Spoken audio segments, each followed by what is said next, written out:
reason my computer's battery is draining. Maybe it wasn't as full as I thought, but since we're in between stuff, let's plug it in. Try to get that out of the way. All right. All right, yellow. I think, like before, the idea is probably easier since yellow is a light value. Let's start with light.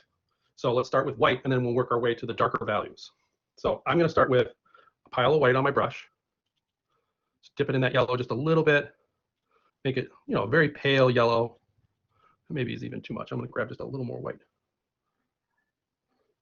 There we go. So it's a very, very light pale yellow. And again, I'm going to look at those places that have light. Underneath the eye is a highlight, bridge of the nose, over here on the cheek, right above the eye, on top of the eyelid. Some of the times I am painting on top of some of the other ones, it's okay, or I might cross over them a little bit. Spreading these out. If I want more detail, I can kind of have finer brush strokes. If I want less detail, I can make a bigger brush stroke. Yeah, you can see those.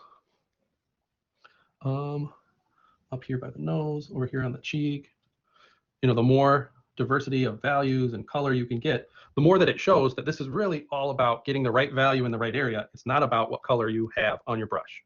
As long as you're placing your correct color in the right place, or the correct value, not color.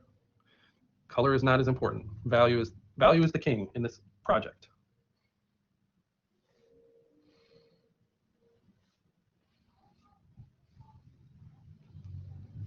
A little bit of a light there, a little bit there. I'm going to get a couple more in the background, and then I think this value is done. And we'll move to a brighter yellow, one that's not quite so pale. And you may find that you paint these in, and then you decide later that you've got to kind of come back and put one back in somewhere, and that's okay. All right, that's good for our first value of yellow. So I'm just going to grab a little more yellow, mix that into this. I'm going to get a little touch of water, starting to get a little tacky. All right, there we go. This is a much brighter yellow. There's a little bit of white in here, but mostly it's just yellow. So we're looking for those light areas. So this one's going to really show up on our picture. So it's the areas, not in the highlight, but like right next to it in some areas. That's maybe too bright. And you can test it on your picture. If it looks right when you squint and you kind of make the color go away, you can test and see, is that a good spot for it? There's definitely some kind of light shadows. It's not even a shadow, it's just not bright light. And we have to just build these all up. That's how we make the picture eventually look the right way. We'll have some yellows, we'll have some reds, we'll have some blues, some greens, some purples and pinks we already have.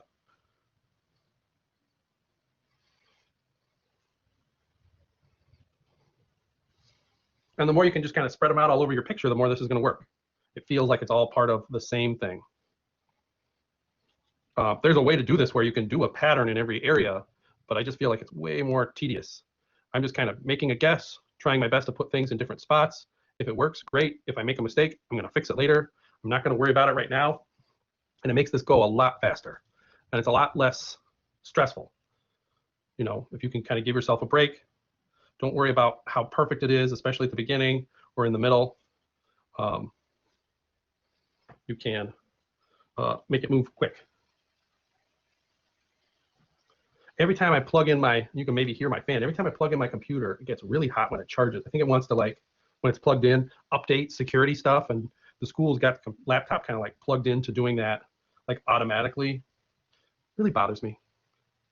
I know there's a way to try and fix that, but I forget how to do it and feel like there's no time to do that anyway. So that's probably it for that bright yellow. So now I'm going to use this yellow. This is the straight yellow. I think I've mixed most of the white out. I'm going to just take a little bit of this pink in here to make it a little darker. I think I might use the purple in a little bit, but right now to make the next step, just to get some color variety, I'm going to mix the yellow with some of the fuchsia to get a dirtier, middle yellow. So it's a step darker. So now instead of the lights, we're starting to move back over to the left towards the shadows. So we've got a little bit darker yellow. It's going to show us a little darker of a value. Maybe it starts to get on these edges of shadows.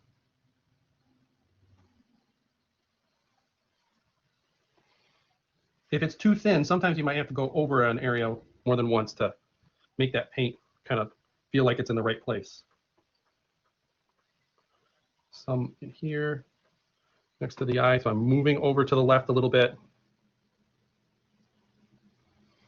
You know, if you want to make hair feel more blonde, then you want to have more oranges and yellows in that hair. If you want the hair to feel darker, you can make sure there's more browns in there, or there's more, you know, really dark values. Put a couple over here, even though I don't know if that's going to be the right choice for later, but good middle values for, you know, some of this background.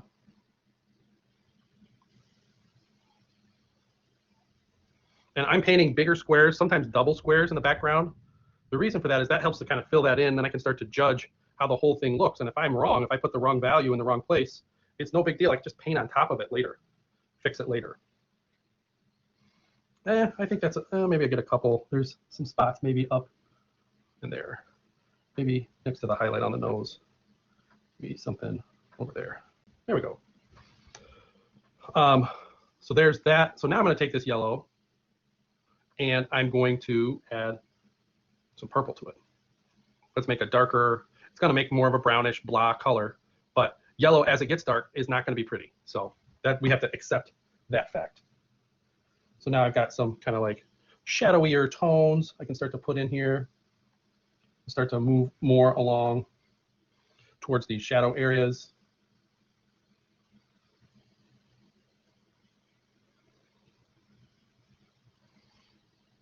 You know, if it's not a detailed area, maybe I don't want to make a small little brush stroke, a little kind of like pointillist stroke. Maybe I want to make a bigger, bolder stroke.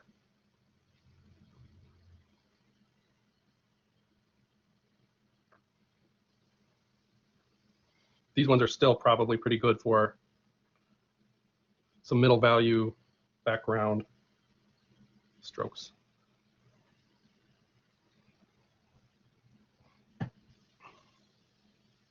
think because I started off mixing some of the fuchsia in here, it feels like it's drying pretty quick because that color definitely has a lot more. It's thinner and it feels grittier to me, if that makes any sense. If you can kind of start to get a feel for some of your colors, sometimes they're a little bit buttery and they're creamy, they're smooth, they flow really easy. Sometimes they're watery and transparent. And sometimes I think they have some kind of grittiness to them. So these ones I'm feeling are a little bit gritty.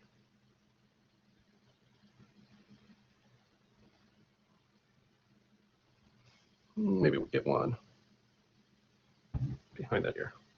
All right, I'm happy with that. So I'm only going to do one more step of yellow. I'm going to get a good amount of yellow on here, take it into this color, and I'm going to get a good amount of purple. I want this to be a step darker than the last one. It's going to be, you know, more blah, more brown. And if I wanted to, I could add some fuchsia to it if I want to kind of mix it up and make it feel a little bit different. But now we're looking at pretty dark colors. And hopefully, if you're looking at this, you know, I can still see the drawing, but I am starting to lose it a little bit. And there's a little stage coming right up where it's going to start to look really, it's going to be harder to tell where some of this is. I have to really kind of stick to painting in a square, getting the right kind of value in the right kind of area. We can do a little bit in the eye there, maybe a little bit over here.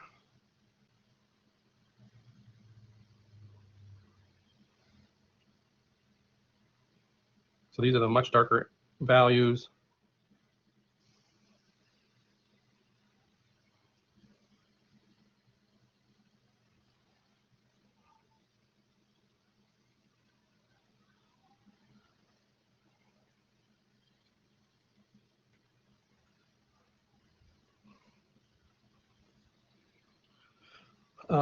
Let's get maybe something in the ear over here. I think that works. Maybe a little bit back there.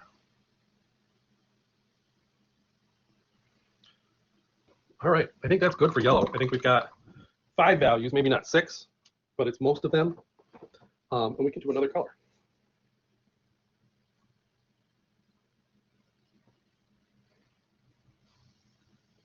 Let me take a picture really quick of this stage.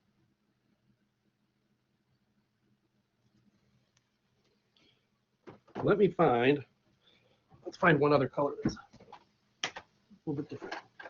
Let's go with phthalo green. I'm going to just try to do a little bit really quick. I know we're just about done. But I'm probably gonna download and save this whole lecture and maybe like chop it up into little parts and then post it so that it's gonna be on the YouTube channel. So I'm gonna start with this green. This is a phthalo green. And I'm gonna take a little bit of this yellow and mix that in just so that it's a little thicker. But I'm gonna start with the very dark values first. And we can find maybe one in here in the eye. Maybe one over here in the other part of the pupil. Find some darks in the hair.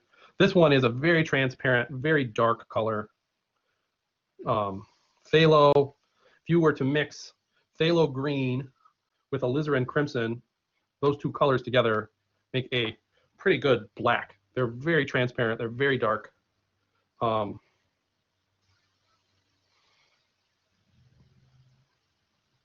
They just really have a lot of darkness to them, I guess. That's what I'm trying to say.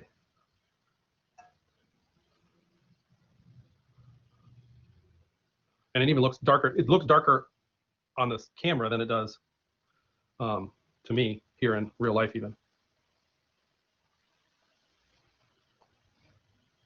So I don't want to completely fill in like the darks of the t-shirt yet, but you know, if I get quite a few filled in, that's going to be okay too. It's going to start to kind of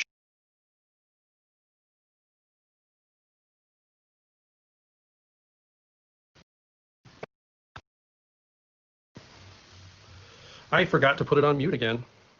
Been getting lots of spam calls lately. Apparently Social Security's after me. Press 1 to hear more.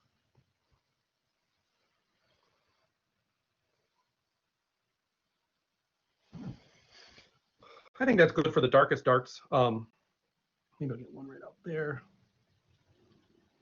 There you go. So that's quite a few. It kind of helped define some of those edges. Looking at my values. So I'm going to mix a lighter version of this. So I'm going to lighten this up with yellow. Since yellow and green are neighbors, they work well together. Maybe even a touch of white to it. That's maybe a little too far. So then I'll grab a little green, push it back just a little bit. There we go. So this is a dark green. It's not completely dark green, but it's pretty dark. Kind of somewhere in the middle.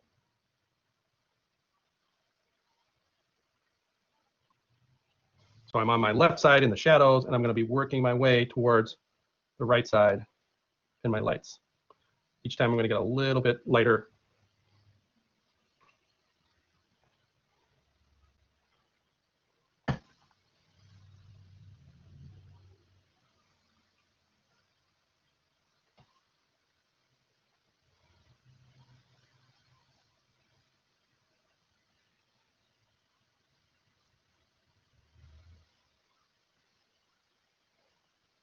Don't want to go too far with this.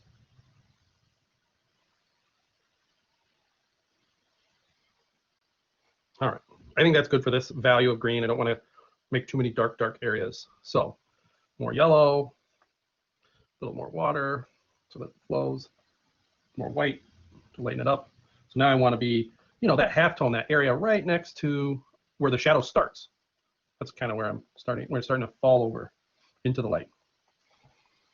So areas that are closer to the light.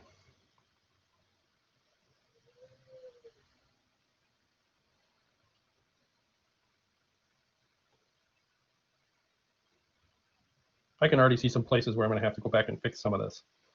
But in the beginning, I don't think you want to worry too much about whether everything is perfect. Maybe some of these can go out here on the sides.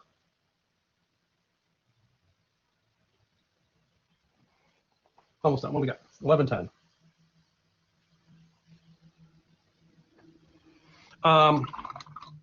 Let me do one more value and then we'll call it for today. Not my high highlights, but my right next to the highlights area. Actually, I bet I can go even a step lighter. There we go. Pretty light. And, you know, in those light areas, when we're starting to move over towards our highlights. Just kind of slowly filling in. If I'm looking for like spots where is it white? Where can I start to fill something in a little bit? So that's kind of where I'm at with the values. Sometimes I might mess it up and put it in the wrong area, but we'll be all right. Put some in the backgrounds.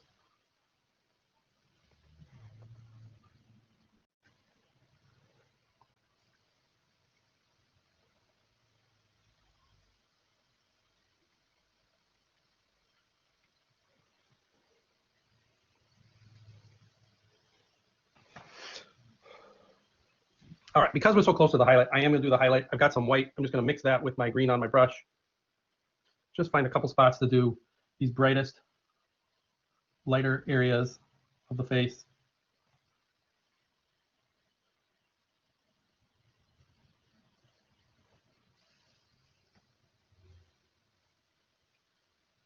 There's not gonna be a ton of them, maybe a couple in the background.